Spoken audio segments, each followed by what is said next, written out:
This is Daily Blast Live. We're talking about what you're talking about. Get real. No. Y'all, This just is stop. a sham. It's finally here. Drum roll.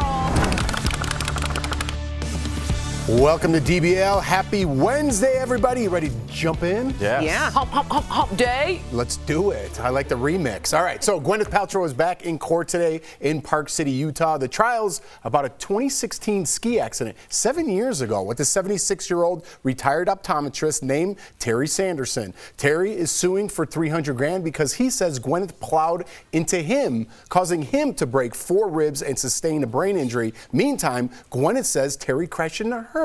Well, yesterday, the first witness took the stand, who was a friend of Terry's and was skiing with him at the time. Here's part of his testimony.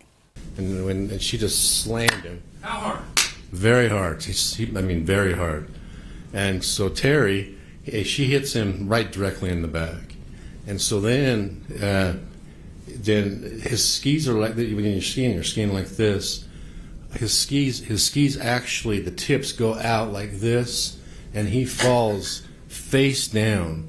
So he's kind of spread eagle, and he goes face down, and Gwyneth's on the top of him, and they go down like this, and then Gwyneth hits him, and then bounces off and slides to the right about 5 or 10 feet. However, during cross-examination, Gwyneth's lawyer argued that the man misquoted Gwyneth's ski instructor, Eric Christensen, about who was responsible. Let's watch that. Did you once, in that deposition, say that Eric Christensen told you that Gwyneth took Terry out? No. Did you say that today? No. What I meant to say, I get dyslexic when I get nervous. No, he said that your buddy just took out Gwyneth. All right. I was a little confused by some of the questioning. Okay, so Christensen always said your buddy took out Gwyneth Paltrow, right? Yes. All right. Al, any of those comic I'm getting first lawyer and my cousin Vinny vibes. Remember the one before you replaced him? Yeah. I shot the clerk. Sure. Yeah. Why is this being aired, Tori? Why are they airing this? That's a great question. It's usually up to the discernment of the judge. And unfortunately, Gwyneth's actually complained that there's a camera focused directly on her the entire time, which is sort of odd. Seems like a little unnecessary, I would think. And at this point, I don't love Gwyneth Paltrow, but the burden of proof to prove is on them, not her. She's the defense. She doesn't have to prove anything. And at this point, that guy's so confusing. There was no real witnesses. The burden of proof is she's 60 pounds. He's 4 ribs, and she didn't have any injuries. All of this smells bad to me. The fact that she's countersuing for $1 and even showing up means she's mad. And I think, you know what? This seems like fishy, like a summer's day in a Seattle fish market. I was waiting for it. I was waiting for it. Like 10 seconds ago, I'm like, is she going to say that? Yep. Before we heard the testimony, I already thought that it sounded, allegedly, like a money grab to me. But first of all, Eric Christensen, shame on you for name dropping your client who was paying you and using her full government name, because I do feel like that decision was made that we would be in this courtroom today, back on that mountain the moment that Eric Christensen said that. The other thing is, this dude is doing his buddy no favors. I know. I am so confused. I don't now, I am not a professional skier or anything like that. But if you say that the skis are going up this way and he landed face first, wouldn't that imply that he was folded over like Pilates style on the ground when she hit him? Yeah. How did he do that? Yeah. Like his body contorted that way? Because you should go back. If your legs go this way, you go back. That is very strange. Right. Also, the guy not only like completely went back on his testimony, he also validated the testimony of the ski instructor. Right. What are we doing here? How did we get so far? And what happens, because we see this a lot when people are overzealous, thinking that they're going to get more than just money compensation. Now, he's probably going to end up paying Gwyneth that $1 and her legal fees. Oh, yeah, for sure. And what did he say when he first was in the hospital to his daughter? I'm famous. Guess I'm famous now. I got to go back to My Cousin Vinny because now you reminded me of My Cousin Vinny with your face down. Well, it was kind of like, so how many fingers am I holding up here? You saw through the screen, through the dirty, through that bush. Through your maybe you need new glasses. Right. That's But we're joking around, but this is what happens when you have a kind of a ridiculous case and foolishness follows that with this testimony that we've seen. Nothing makes sense because I don't know if we're getting the full truth. All right, well, here's some more She's nonsense. getting snowed. Yes. You want to try it again on camera? She's getting snowed. All right, so Gwyneth is being mocked a bit online for her outfit choice at the trial. So lots of people have an issue with her glasses here, comparing them to Jeffrey Dahmer. One person said Paltrow is literally going for the Dahmer look at this trial. Not very on brand for Goop. So shouldn't this be about the trial, not her style? She also, good job. What's up? Where's my thing? Oh. They must have liked it. There you go. There we go. She also showed up, I think we have a picture of her, today in strong gold chains. So I want you to guys see that picture too. I don't understand what the problem is. Yeah, that looks normal to me. What is she supposed to be wearing? I don't know, a ski outfit. But I mean, This is an opera. Is this just more about the public kind of liking to toy with celebrities whenever they get a chance? As long as there's not a murder on the table, it's something horrible or like a custody agreement. They're like, oh, let's just play with her a little bit. We'll poke at her fashion and we'll joke about this or that. I don't know. This is I think it's a bigger problem with people just seeing celebrities not as people but just as a money grab. So anytime there's an interaction, Erica, it's so weird, especially for people that like, I know a lot of celebrities that like, they're just regular dudes and women that just want to mix it up and have fun and hey, how's your mom's birthday going? And now that could get you sued, so people are going to be more standoffish. Right, everything is transactional. And for people who are saying, why didn't she just pay the $300,000? Why don't you just pay $300,000? Right. Like, people love to spend other people's money. Right. Like, why would you, if somebody, let's put it into just layman's terms. If someone was like, you did something that you know you didn't do, you give me $300 right now, how many people are going to be like, you know what, I'm just going to cough up $300 because this person is a pain in my butt. Right. Plus, if she would have done that, then she would have been admitting guilt. That she was guilty, and then he could have come after her for more. Pain and so suffering. You fight like hell headaches at all costs. Yeah, I hope this doesn't incentivize like other crazy people. Because even if they don't get the money, this guy's now on television. Right, you said his day. name. Yeah, Exactly. it's ridiculous. Right. All right, so Giselle is breaking her silence about her divorce from Tom Brady. She's on the cover of Vanity Fair. Ugh. Where she called her The divorce was really destroyed. where she called their divorce the death of a dream. Giselle shot down the rumor that she gave Tom an ultimatum about choosing between football and their marriage. So that's not true. And said they grew apart, and when you love someone, you set them free to be who they are. I don't really believe this. Really? I have no reason to not believe this. I'm being speculative. There was ongoing sources saying his getting hit in the head over and over and over again was a real concern for her and her children. But she just said it wasn't a thing. I know. We're listening to sources, not the actual person. Yeah, I know. That's where we are now. That's literally where we are. I think this is somewhat of a PR, but I might be wrong. Why wouldn't she say that? Because I think it makes her look like the naggy woman that's like. That's not naggy. That's legit concern. No, yeah, exactly. If you talk to any NFL wife, they're going to say that. But Giselle can't be looked as the woman who took Tom Brady out of football. But it's not that. If you speak to any NFL wife, any mother, parent. But she's Giselle. I understand what you're saying, Tori, but I think that you're making a very long leap to say that because she had those concerns about at that time, her husband's health for herself and the children doesn't automatically mean that she's giving him an ultimatum about what he should be doing with his career. That might be true. I just think it's in the middle somewhere. I just don't, when she's like, it has nothing to do with it, we just grew apart. I can't imagine that football itself was not a third party in that marriage.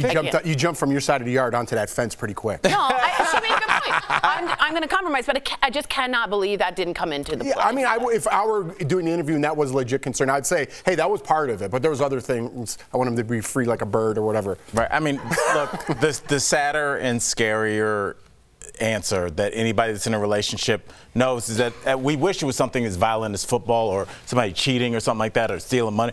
Sometimes it just stops working. And it's everybody's fear that like this person you can't put your finger on it. They still look the same. They still talk the same. And it's just like that spark is gone, and it's impossible to get it back. And once it's gone, the therapist will string you along for 10 years trying to get money out of you. But everybody knows. Yeah, couples therapists, it's a ripoff. But that's a lie. No, but listen, honestly, no therapist will ever tell you once that spark is gone, you can't get it back. And I wish it wasn't. But this is human beings. There's a spark when you saw Anthony, and no one told you how to get it. There's no YouTube video on how to do it. You just saw that man, and you were like, that's my dude, that's my girl, that's my guy. And once it's gone, and there's nothing you can do about it. Yeah, I think that can be true. Pessimist. I think no, and I mean I've gotten a divorce, so I do understand what that means. But I also understand that like, despite the best of intentions, people just grow apart, and that happens. And I think that it's a very healthy place for them to say, we grew apart, our future was not where, our future was going this way. We don't want to destroy each other. And I feel like this is a really great example of two mature people being like, we have a lot of beautiful days ahead of us. Let's actually give ourselves the chance to be happy individually. Yeah. I was watching Ted Lasso, like I said yesterday, rewatching, and then the episode was on yesterday where his wife left him, It was sad. She goes, sometimes we just grow apart. Yeah. And Ted let her go. Maybe got a little emotional. Yeah. Poor Ted. Because it's sad. And it's real. It's like a death. And poor Tom, too. He's a real person. All right, coming up on DBL, our interview with Julie Bowen. She's telling us all about her new movie, Prom Pact, and Freddie Prinze Jr. is talking about the one role he regrets. Tori chatted with him. No, he did. She didn't. She's going to talk about in her segment, Actually. Way to build it up. I tried. Somebody roll the clip. Let's make sure we have Jeff's sex tape. Wow, things are getting spicy here at DBL. Cold-hearted snake, look into his eyes. Let's roll that again, everybody. Yes. Very helpful because you have a moderator and there's less emotion and you really can great talk point. through things. But don't they need to milk you along, I think we too? missed a part of it. My But Chris was experience, saying the very real helpful. value in couples therapy isn't so much of like making you stay together, but it's helping you split apart. In a and good I way, remember, amicable way, I remember emotion. before I got divorced, our therapist said, "So, are we going to talk about an exit strategy?" And that's when it was like, Was that the first time it was ever said out loud? Yeah, like that. That's a good way of saying Yeah, we're exit gonna talk about an strategy. exit It's better than like strategy. divorce. Or just the You just split? try to do it on your own. There's so much emotion. You Right, don't hear each but other. You don't exit communicate with that moderator strategy. there that helps guide you. It's very helpful. That is true. And also, they're there if one person is, because we're imagining this that both parties want to split. Sometimes some people are like, I think we want to work it out. Yep. But that's the kind of thing that keeps you together for 20 more years. Yep. It's like you need somebody to be like, that doesn't look like it's going to happen, but You how need- do we make sure you right. stay happy? And it's a Tori? third party, Right. unbiased, sort of. A mediator can really change a lot. Yeah. Right. My dad famously went into this really famous defense litigation firm, which is like all lawyers yelling and getting at the jugular. And he did one trial, and he had to get to the jugular, and he sat down, and he was like, I don't like any of this, and he became their only mediator because he's like, I prefer this than that. I don't know. I don't like to do that. I like to do this. Right. I don't. I'm you know, swimming. I get it. I get it, and it's such a sad thing. So many emotions. And I think it's scary for people because they're like, how are the two richest, most beautiful people on the planet not? It's just like It's run its course. Once that spark is gone, Yeah, what did Earth, Wind, and Fire after the love is gone? There's a reason that song resonated with people. I still think it's about football. You're right. I just need it.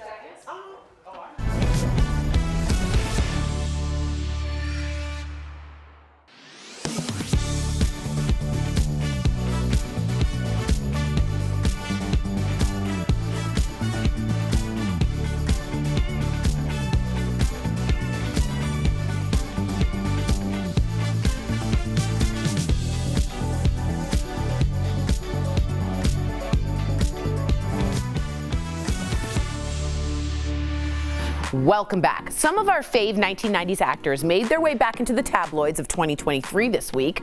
Actually, let's see what these throwback names are getting up to. He'll be there for you. Unless you're competing against him in a bake-off, then you might not want to take the whisk. So David Schwimmer is on this season of the Great Celebrity Bake Off, and people are calling him out for being rude on an episode for this scene. Oh, hello. Hey, good job. Huh. Am I missing something? It seems to me like Schwimmer was just engaging in playful banter with his opponent. But actually, there's more. A host of the Bake Off said that David didn't want to talk to anyone while filming the show and just wanted to get on baking and wanted to win. She also said she was surprised that he didn't act more like Ross from Friends. Well, that's the thing about actors and characters. They're acting. However, I always advocate for others to be kind on set, even if you are on a bake. We were on a break! The next Hollywood star, or shall I say Hollywood rather not star, making headlines is Freddie Prinze Jr. Bet you haven't heard that name in a minute. So recently, Prince has been open about regretting playing one of the characters we all love, Fred, in the live-action Scooby-Doo movie, which he starred in with his wife, Sarah Michelle Gellar. No, he doesn't regret the beach blonde hair or that ascot. It's the fact that he didn't get to make the movie he thought he was going to.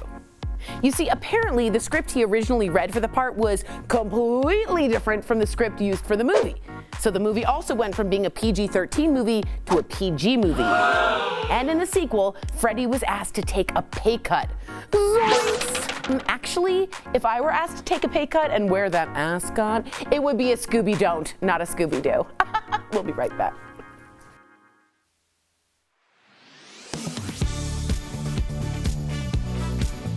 During a speech regarding the government response to the Silicon Valley Bank collapse on March 13th, President Biden said, "We put in place tough requirements on banks like Silicon Valley Bank and Signature Bank. Unfortunately, the last administration rolled back some of these requirements." So let's verify. Were bank regulations rolled back during the Trump administration? Our sources are the Dodd-Frank Wall Street Reform and Consumer Protection Act, the Economic Growth, Regulatory Relief, and Consumer Protection Act, the Federal Deposit Insurance Corporation, and David Ely, finance professor at San Diego State University. In 2010, Congress passed the Dodd-Frank Act. The legislation was aimed to prevent the excessive risk-taking within banks that led to the 2008 financial crisis. Under the Dodd-Frank Act, banks with at least $50 billion in assets were subject to certain requirements like enhanced capital and liquidity standards. But in 2018, former President Trump signed the Economic Growth, Regulatory Relief, and Consumer Protection Act, which raised that threshold for banks to $250 billion. It also gave the Federal Reserve the option to apply stricter requirements for banks with at least $100 billion in assets. David Ely, a finance professor at San Diego State University, says the rollback was meant to ease the burden of stricter regulations for smaller banks. If the original Dodd-Frank law were still in place, both Silicon Valley Bank and Signature Bank would have been subjected to the stricter regulations. So we can verify, yes, bank regulations were rolled back during the Trump administration. But according to Ely, it's difficult to say whether those requirements would have prevented the collapses of Silicon Valley and Signature banks. I think the fundamental causes of their collapse were more due to some poor management decisions and maybe some red flags that were overlooked in the basic regulation of the institution. With your Verify, I'm Ariande Till.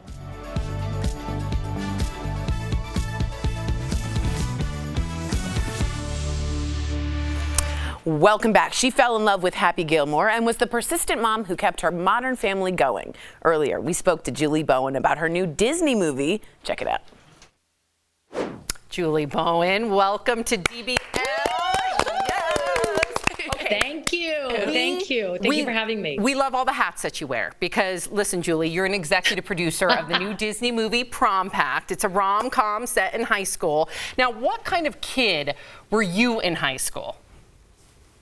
Oh, I went to a boarding school, so I had a very non-traditional experience, and we didn't even have a prom. So I think some of making this movie was some wish fulfillment.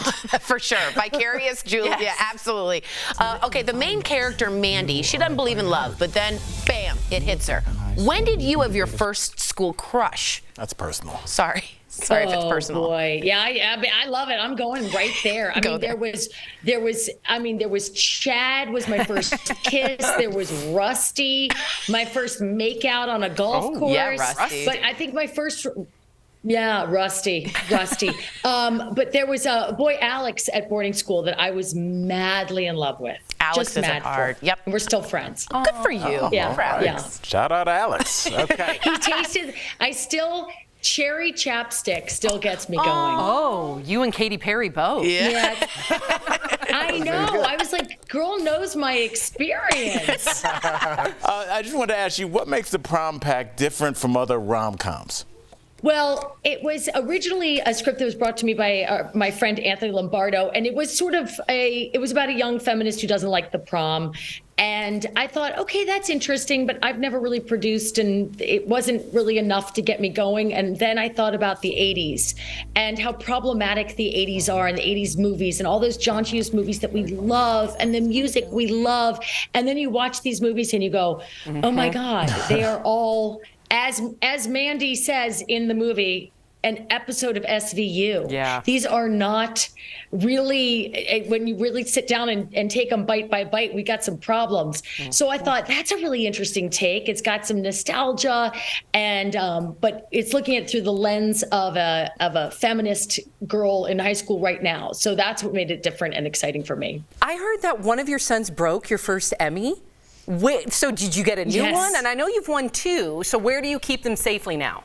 They are in my office, and the ball, little Emmy, whatever her name is, I guess her name is Emmy. She holds up a little globe ball, and my son, who at the time was little and not terribly athletic, asked if he could golf it, the ball. And I thought he can't hit the side of a barn. What's the problem? And Tiger Woods couldn't have made this shot.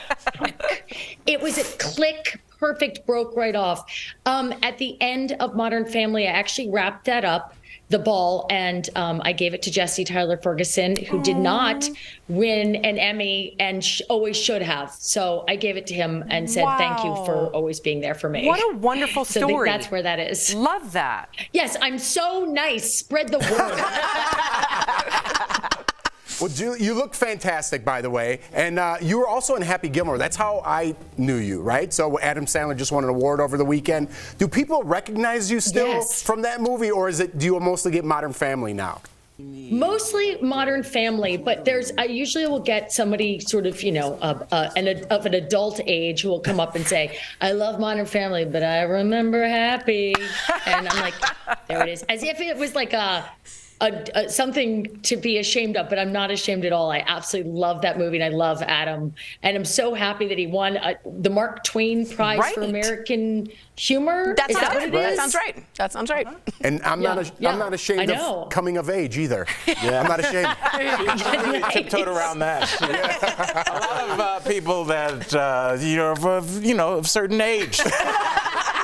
Of a certain age. That's exactly right. My children have never watched Modern Family, and they've never watched Happy Gilmore. I don't know why, but we're looking forward to them shaming me for that later. Of course. Julie, thank you so much for joining us on DBL. To our viewers, Prom Pack premieres on Disney Channel March 30th and on Disney Plus March 31st. Thank you so much, Julie. You were awesome. Thank you. Thank you. Thank you so much. Thank you. We'll be right back.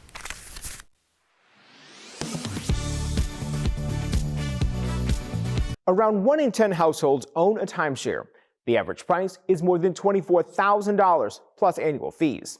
Sometimes there comes a point when people want to sell, but according to Sell My Timeshare Now, owners may only get a third of what they originally paid in the resale market. So it's understandable why people might be desperate to take what seems like a good offer. The Biden administration recently penalized 8 Mexican companies that it says were defrauding American timeshare owners and funneling the profits to a drug cartel. But these scams existed long before the recent ties to organized crime. So we're going to show you how these scams work to help keep your money safe using these sources. Here's how the scam works. Timeshare owners receive an unsolicited call or email from a broker who claims to represent someone who wants to buy their timeshare for an unusually large price. The broker then asks for money to cover fees or taxes. They might even promise the buyer will reimburse you once the sale is completed. Once the money is sent, the broker skips away and you find out the offer was fake. If you do get a suspicious offer, then contact your timeshare company directly. Be especially cautious with any offer that requires you to pay money up front. And consider hiring your own real estate attorney to review the transaction. If you do become a victim, report it immediately to your local law enforcement. With your Verify, I'm Brandon Lewis.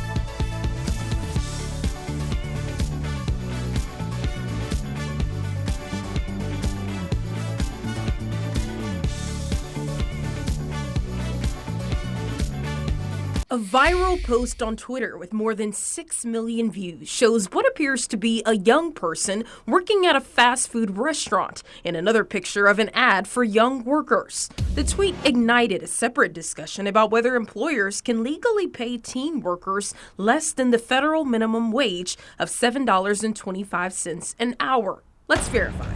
Our sources are the Fair Labor Standards Act, the U.S. Department of Labor, and the Congressional Research Service. The federal minimum wage is set by the Fair Labor Standards Act. In 1989, Congress amended the act to allow employers to pay people younger than 20 less than the federal minimum wage. The law was later adjusted to allow employers to pay teens a lower wage for their first 90 days on the job. Today, they can earn $4.25 an hour during that period, while someone older than 20 must earn at least $7.25 for the same work. So yes, teens can be paid less than the federal minimum wage, but only for 90 days after they start work. Then they have to be paid at least the federal minimum wage. Many states and local governments have a higher minimum wage, although some still allow employers to pay teens less than adult workers.